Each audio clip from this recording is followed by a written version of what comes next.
Hey, Mr. Hinz here. Here's part two. Uh, so we were rudely interrupted by the bell. We'll try this again. So we talked about how to determine whether bonds are polar. Now that is different than determining whether a molecule is polar. And polar bonds, whatever, that's fine. Maybe there's some reason why we want to determine the degree of electron sharing, and we can use electronegativities to do that. Polar molecules, this is a far more important idea because this is really what influences the physical properties of a substance.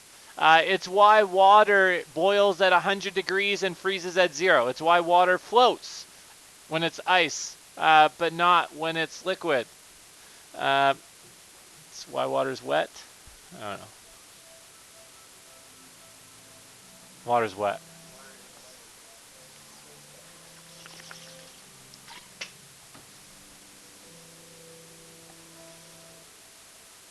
How come some insects are able to walk on the surface of a pond, but you quickly sink to the bottom when you try to walk on the ice?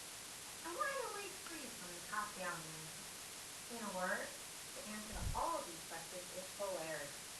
Water is a simple molecule made up of one oxygen atom and two hydrogen atoms. But Yeah, I like this diagram. You can see in it already these electrons are being shared. You can see them being shared. So this oxygen is happy. These hydrogens are happy because they're sharing electrons in that bond. it is essential to life. In fact, water makes up approximately 60% of the adult human being's body weight. The polarity within those water molecules gives this common substance the properties that make. So here they're talking about the bond polarity.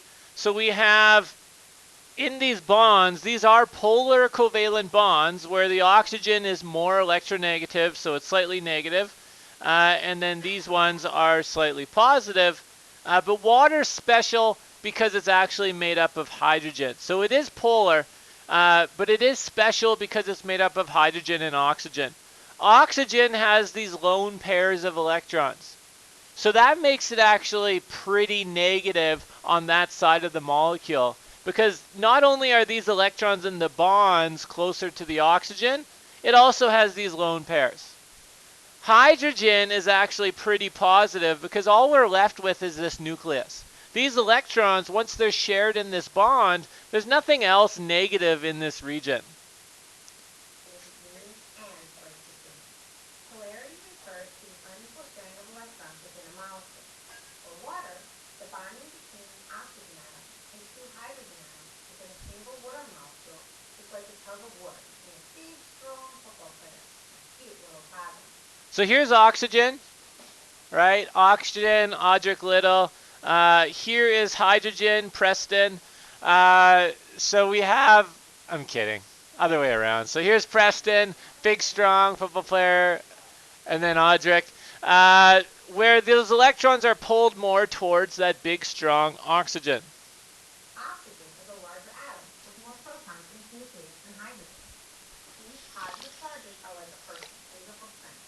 They are able to attract the negatively charged electrons in the bond, just like a strong individual is able to overpower a weaker individual in a tug of war.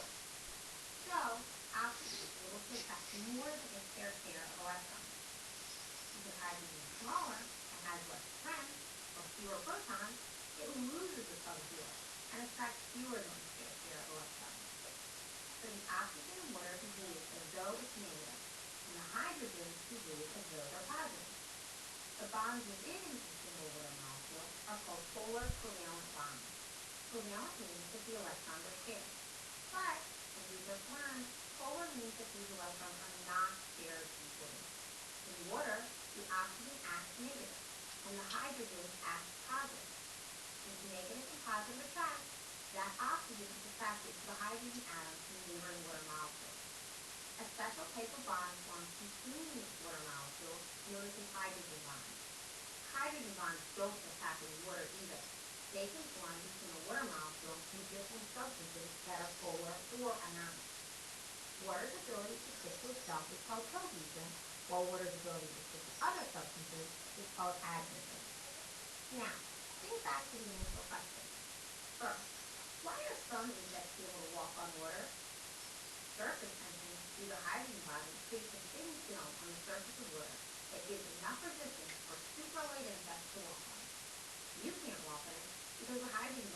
strong enough to hold you up. Why does ice float on top of liquid water? For most other substances, the solid state is more dense than the liquid state. But that is not the case for water. Hydrogen bonds keep water molecules farther apart in frozen water than in liquid water. The farther apart the molecules are, the less dense that solid is. So ice is about 90% less dense than water, which means it floats on the top. That's why lakes freeze from the top down, and aquatic life is able to survive through a cold winter every year. It is the polarity of the water molecule and the resulting hydrogen bonding that accounts for water's unique properties. So we're going to talk today about the polarity of the molecule. The hydrogen bonding stuff is coming later, but that's what today we're going to talk about. So we talked about polar bonds. Now we're going to talk about polar molecules. Now, bond polarity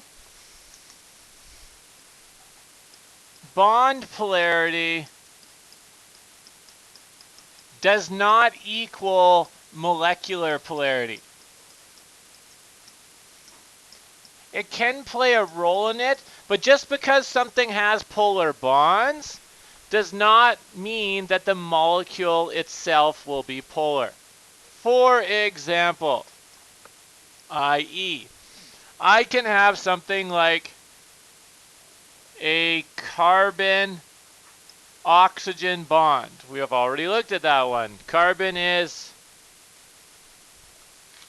I'm forgetful, 2.6, and oxygen is 3.4. So this difference is 0.8, and we've looked at how those electrons are pulled more strongly to that oxygen. That's the bond polarity. When I look at the molecular polarity, though, so I have something like carbon dioxide. Carbon and 2 oxygens. If I look at this molecular compound, I have this polar bond, and then I also have this polar bond. If we think about the net effect on the electrons, though, if I have 2 people pulling on my arms, the center of me are the electrons. 2 people with equal strength pulling on my arms in opposite directions in this linear molecule. Is the middle of me going to end up being displaced one way or the other? No, it's still going to stay here. So I'm not going to have any net displacement of my electrons. So even though this is a polar bond,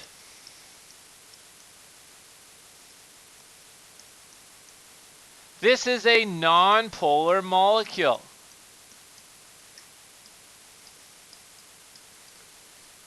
So bond polarity does not in itself mean that the molecule is going to be polar.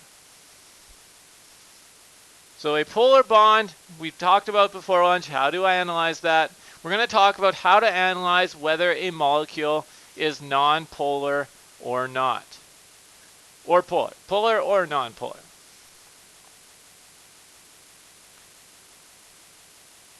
Cool. So let's do that. If you have some space there, we're going to come up with a definition. Here are some polar molecules, or some polar examples, and here are some non-polar examples. So a polar example would be something like H2O. I have oxygen and hydrogen. A non-polar example would be here, methane. And I'm going to draw it with the bonds coming in and out of the page because we learned yesterday. To all my streamers out there, that's Audric sharpening a pencil. So methane would be non-polar. Something, again, that would be polar. Ammonia, NH3, would be polar. Something that would be non-polar would be like that boron trifluoride example we looked at before. Or we have already done carbon dioxide. Would be nonpolar. Something that would be polar, if I take carbon and attach a chlorine here, and then the rest are hydrogen. This would actually be a, I'll put another chlorine, well, I'll just put hydrogen there.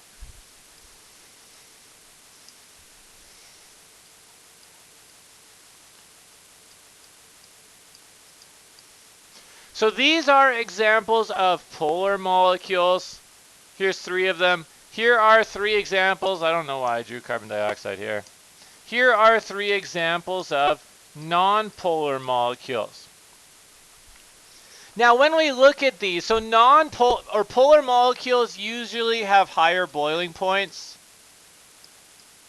because of the attraction between those molecules. So there are properties, they're more soluble in water.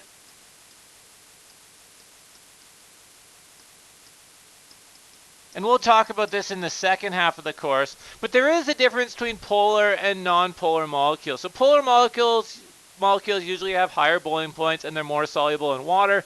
Non-polar molecules, not so much. So these are some examples, again, of polar molecules. We have water, ammonia, and we have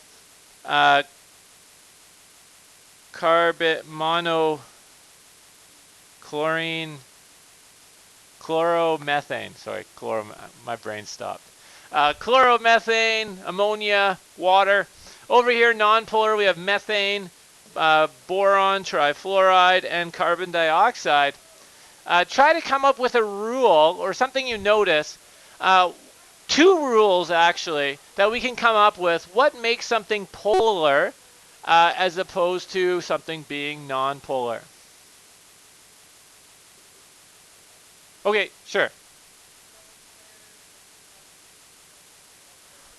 Okay, yeah, so one thing maybe to mention, so a polar molecule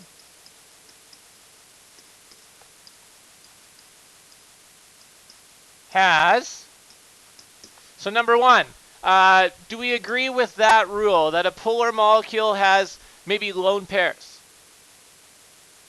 Do any of these have lone pairs around the central atom? No, but these do, right? So for sure, the one rule, so a molecule is polar. A polar molecule has, number 1, lone pairs around the central atom.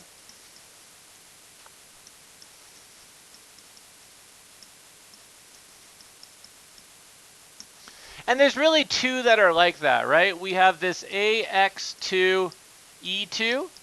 So if it's bent, or if it is AX3, that's not an A.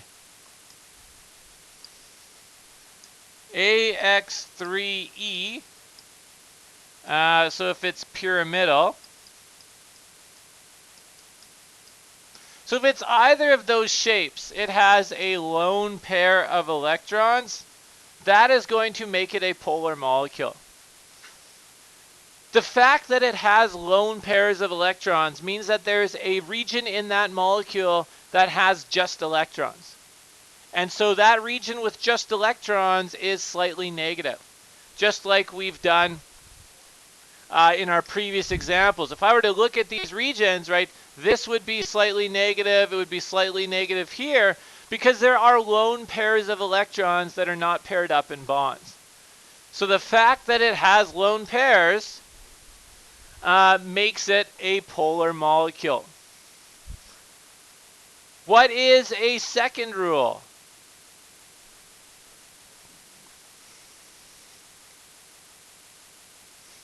Now, to see the second one, probably best to look at this. So chloromethane is polar. Methane on its own is nonpolar. So methane is nonpolar for the same reason carbon dioxide is nonpolar.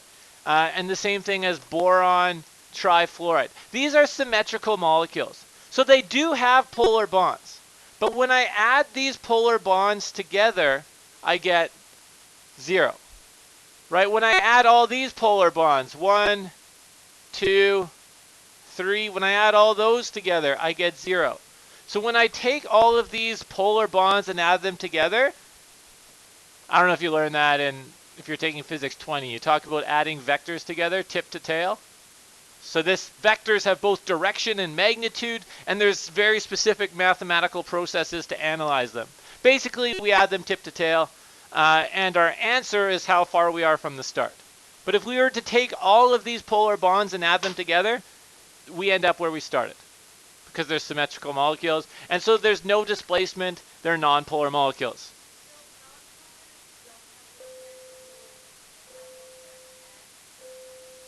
Yeah, so there's really two ways. Two things we can look at to determine whether something is polar or not. The first, it's a dead giveaway if it has lone pairs.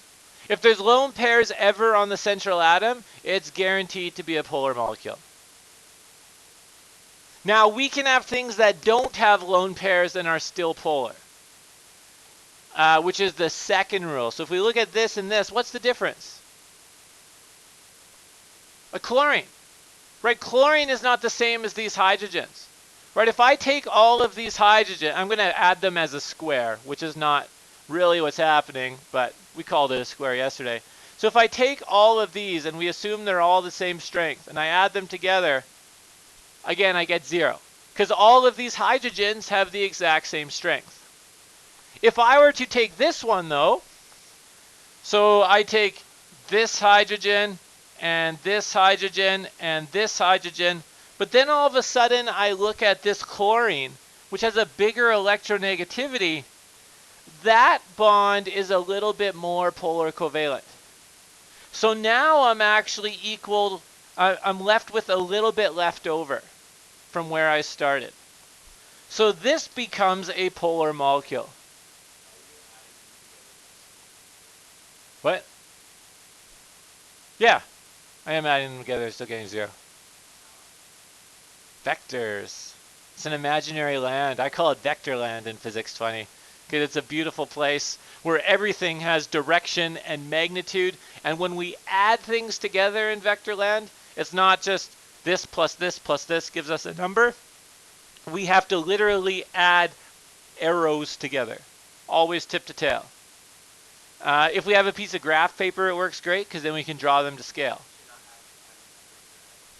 Yeah, which are numbers. The number is how big they are. So the fact that these arrows are all the same size means that all of these bonds, those are the same polar covalentness. Does that make sense? That's why they're the same size. Because this carbon and hydrogen, the difference between those is going to be the same as this difference, as this difference, as this different. Does that make sense? That's why they're all the same size. The fact that they're all going different directions is because all of these bonds are going off at different angles. That's why they go different directions. Yeah. But then we add all those arrows together and that gives us an answer. But really, we don't need to understand vector addition. We do need to understand these two rules though, and how to identify if something is polar. So number 1, lone pairs around the central atom, or number 2, different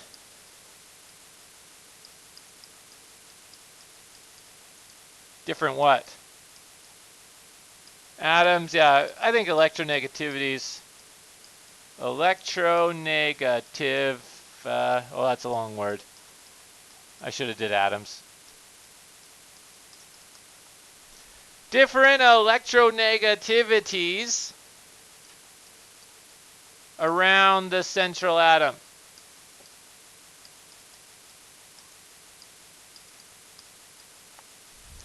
So if there are things with different electronegativities around the central atom, that will also make it a polar molecule.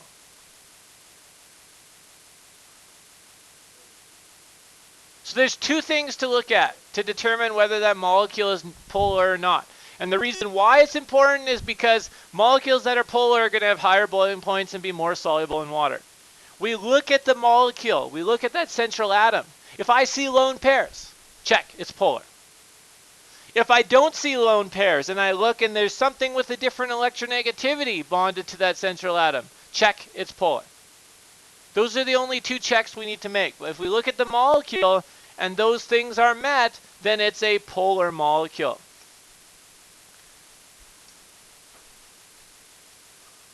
Yeah.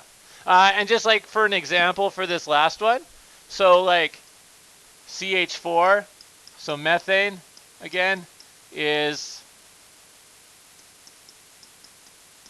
so this is non-polar.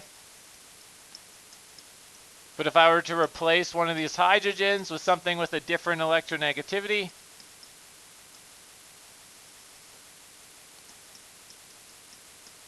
this would be polar, and it would be more negative by the more electronegative atom. So the electrons in this molecule would be pulled a little bit closer, especially in this bond, to that fluorine because it has a higher electronegativity.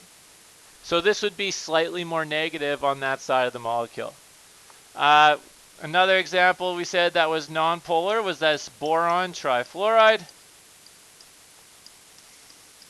But if I were to take that boron and then now put we'll leave one fluorine there and replace these with hydrogen, this would be polar. And it would be slightly negative, again, by that fluorine, because it's a more electronegative atom. Yeah.